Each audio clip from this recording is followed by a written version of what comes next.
Antrian bus untuk mendapatkan solar ini terjadi di salah satu SPBU di Jalan Perintis Kemerdekaan, Kota Makassar. Para supir terpaksa antri, bahkan sebagian mereka antri sejak dini hari.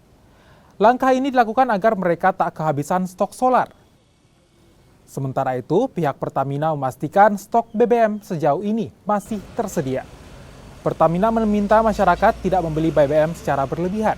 Saat ini penggunaan solar per harian mencapai 3.400 kiloliter, sementara stok solar di Sulawesi Selatan masih ada sekitar 15.000 kiloliter.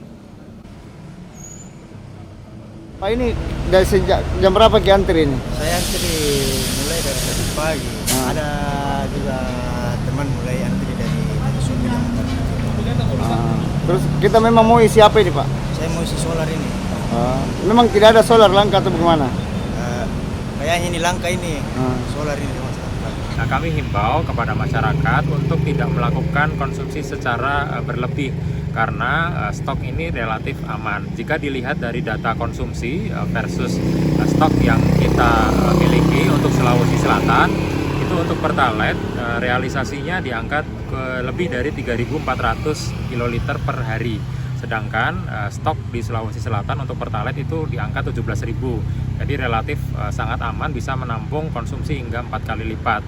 Namun masyarakat tidak perlu membeli secara berlebih. Kemudian untuk solar itu konsumsinya harian per hari ini itu di angka 3.400 kiloliter dengan stok di Sulawesi Selatan itu mencapai lebih dari 15.000 kiloliter, sehingga lonjakan 5 kali lipat sekalipun kita masih sanggup untuk menampung.